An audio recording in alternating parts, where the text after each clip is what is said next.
Bonjour chers étudiants, pour ce deuxième cours, à la suite de la première vidéo qui a été faite, nous allons nous intéresser, après avoir rappelé que nous sommes dans un module de gestion des risques, en disant que le risque est un danger, et en appesantissant notre étude sur les banques.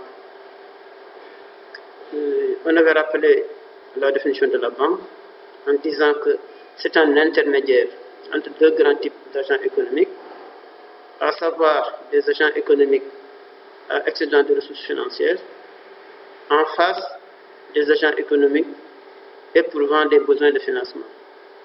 Que fait la banque? La banque, elle assure le métier de l'intermédiation. Autrement dit, collecter auprès de la première catégorie d'agents économiques pour pouvoir ensuite distribuer ces ressources financières à la deuxième catégorie d'agents économiques qui sont ceux qui éprouvent des besoins de financement. En cela faisant, la banque prend un risque. Quel est ce risque? D'abord, dès le départ, c'est ce qu'on appelle le risque de non-paiement. Donc, on avait explicité dans la première vidéo l'approche risque, mais également l'approche gestion. C'est quoi la gestion? Grosso modo, quand on crée une entreprise venant du verbe entreprendre, on met en place et en face plusieurs catégories de ressources. D'abord des ressources humaines, des ressources matérielles, mais également des ressources financières. Sur chacune de ces catégories de ressources, il y a des risques. Rappelons rapidement que certaines entreprises n'arrivent pas à leurs objectifs, tout simplement parce que les ressources humaines ne sont pas convenables. Il y a des conflits sociaux et il y a une instabilité et qui entraîne un risque de non-fonctionnement des entreprises et donc de non-réalisation des objectifs que l'entreprise se fixe au départ.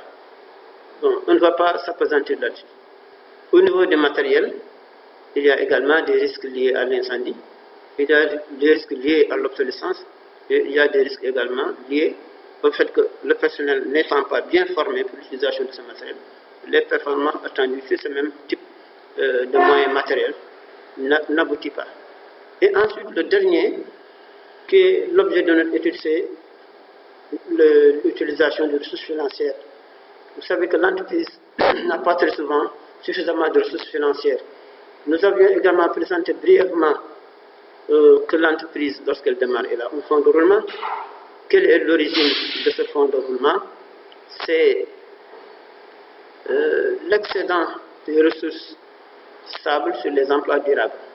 Pour ne pas aller trop dans les détails, c'est la capacité financière permettant à l'entreprise de pouvoir faire face à ses besoins de financement.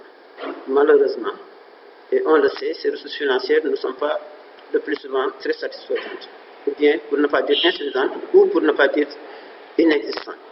Par conséquent, lorsque ce fonds de roulement est épuisé, l'entreprise doit nécessairement recourir à ce qu'on appelle les crédits à court terme.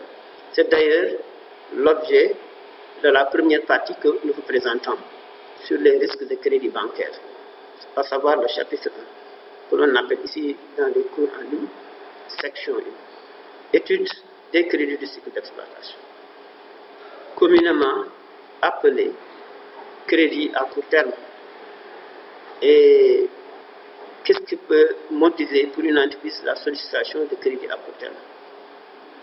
Donc, si l'entreprise sollicite et obtient un crédit à court terme, la banque qui a fait le crédit court un risque de non-paiement, mais l'entreprise qui a sollicité et qui ne peut pas payer également court des risques de poursuite vis-à-vis de la banque, mais également risque de perdre ces garanties qui peuvent être réalisées lorsque les crédits n'ont pas été convenablement remboursés. C'est la raison pour laquelle, dans ce chapitre, nous allons nous intéresser à la typologie des crédits bancaires. Et quand on dit typologie, ça veut dire qu'on indique qu'il y a plusieurs types de crédits bancaires à court terme. Et on va les citer, ce qu'on appelle les crédits de trésorerie. On commence par la société de caisse. Ensuite, on s'intéresse aux découvertes, on s'intéresse aux crédits de campagne, les crédits spot, ce qu'on appelle les crédits de mobilisation des créances. L'escompte, le crédit de mobilisation de créances commerciales et l'affacturage. Bon, on va commencer par la première. Vous savez, le plus souvent, les entreprises en difficulté, je donne un exemple assez simple. Vous avez aujourd'hui 1,5 million de disponibles dans votre compte, alors que vous devez faire face automatiquement à un paiement de 3,5 millions à un fournisseur. Donc, vous n'avez pas suffisamment de provisions dans votre compte, mais vous attendez des fonds. Qu'est-ce que vous allez faire? Vous allez solliciter ce qu'on appelle une facilité de caisse. Ce concours, pour ne pas dire ce crédit, entraînera un solde débiteur. Pourquoi? Parce qu'au moment de passer de 3,5 millions, dans votre compte, il n'y a que 1,5 million. De là, si les 3,5 millions sont acceptés par la banque, ça veut dire que cela met votre compte dans une position débitrice de 2 millions. Cette position débitrice de 2 millions, c'est ce qu'on appelle la facilité de caisse. Autrement dit, c'est un compte courant débiteur, mais dont le débit est autorisé. Qu'est-ce qui a été à l'origine de l'utilisation? L'acceptation de la facilité de caisse.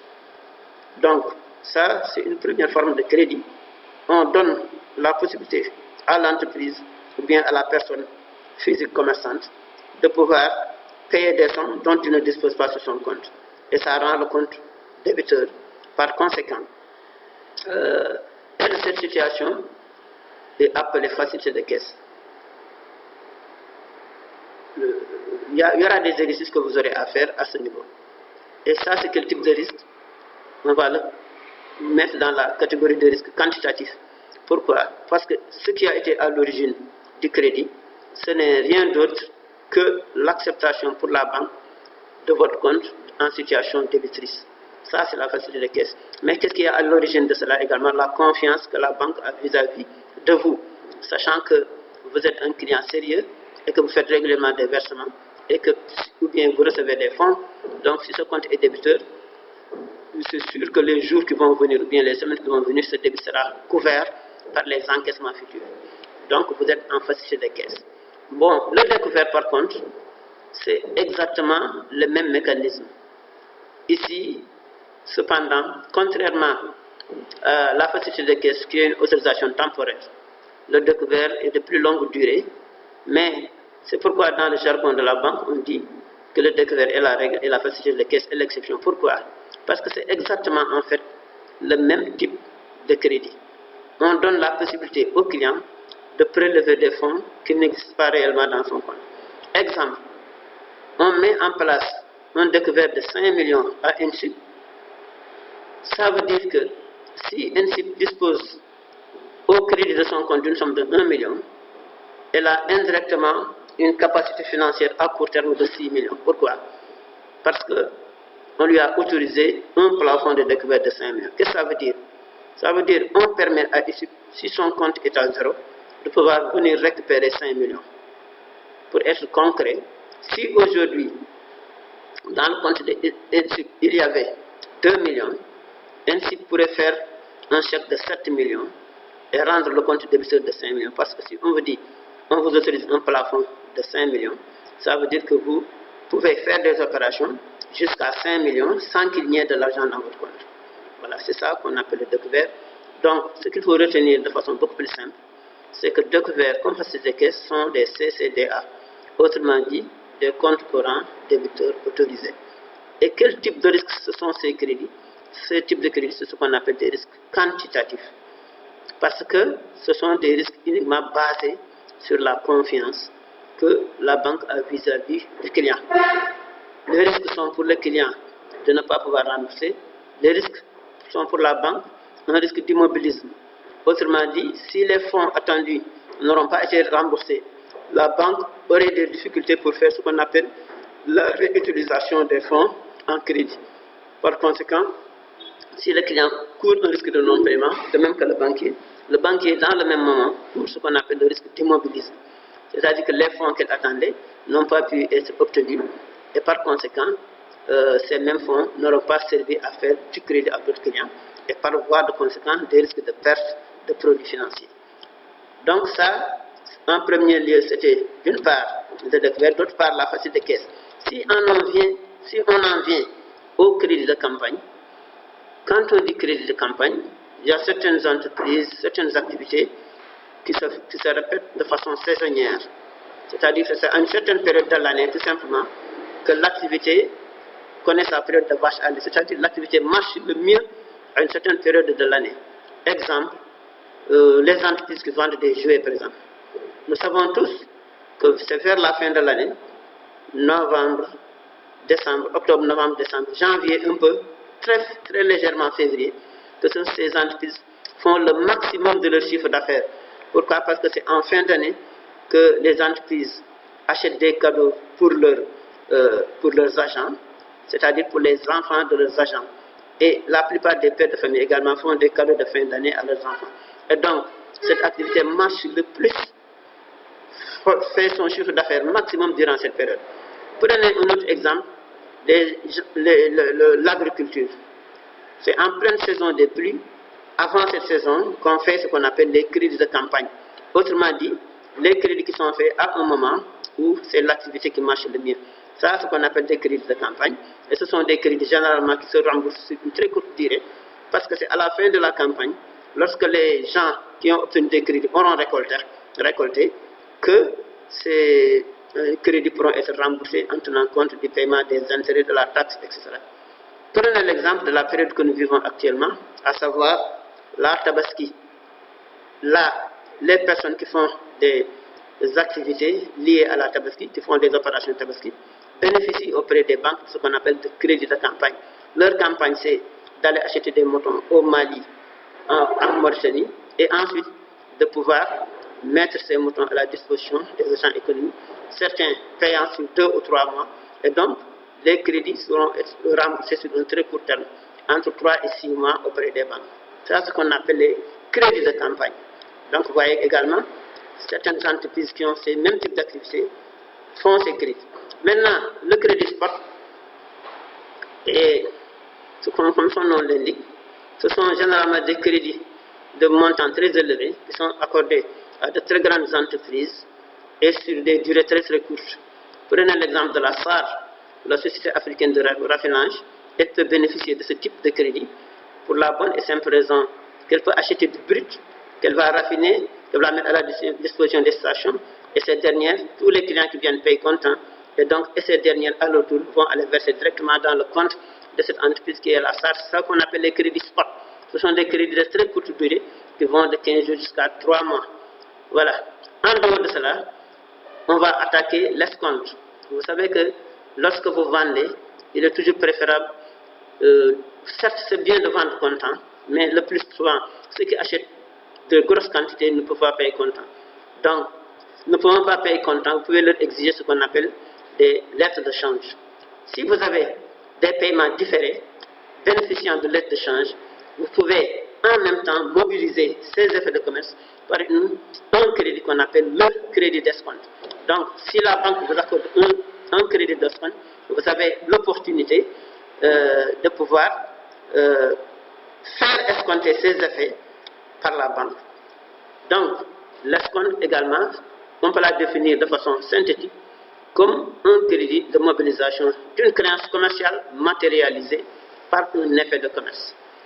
Dans le même ordre d'idée, on a les crédits CMCC, autrement dit crédit de mobilisation des créances commerciales.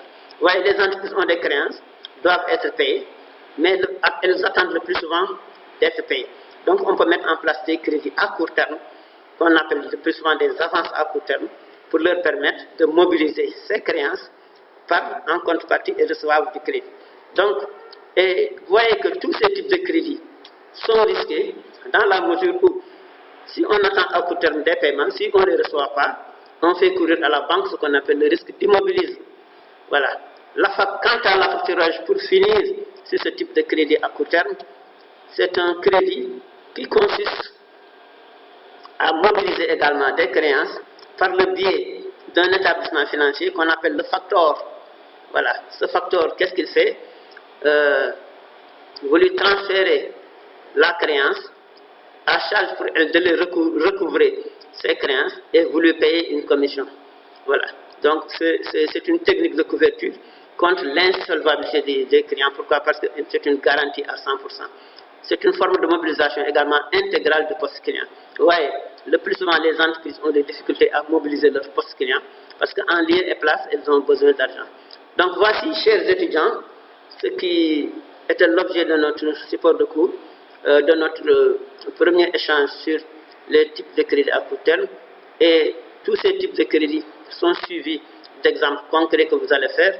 Et à l'occasion de l'échange que nous ferons, vous allez poser toutes vos questions et on va partager avec les exercices d'application pratique que nous ferons, de sorte qu'on aura la possibilité de dire où se situent les risques et comment faire pour venir couvrir ces risques par le biais de ce qu'on appelle des garanties bancaires.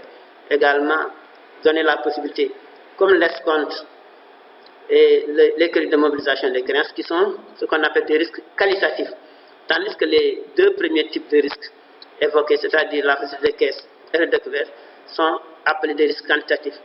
Risques quantitatifs pour découvert et facilité de caisse, pourquoi? Parce que ce sont des crédits uniquement basés sur la confiance. On vous donne la possibilité de prélever des fonds qui n'existent pas dans votre compte, donc ça c'est la confiance. Ça, ce sont ce qu'on appelle des risques quantitatifs. Par contre, quand on escompte, ou bien quand on mobilise une créance, on a en contrepartie la garantie qui est représentée par la créance. Exemple, s'il s'agit d'un effet de commerce. Avant de mobiliser l'effet, la banque demande au bénéficiaire de l'endosser à sa faveur, et par conséquent, donc le véritable bénéficiaire, ce n'est plus maintenant le client, mais la banque. Pourquoi? À cause de ce qu'on appelle le transfert de risque du client vers la banque. Voici, chers étudiants, de façon brève, présenter la première partie sur les risques liés au crédit d'exploitation. Donc, à la prochaine et bonne fin de journée.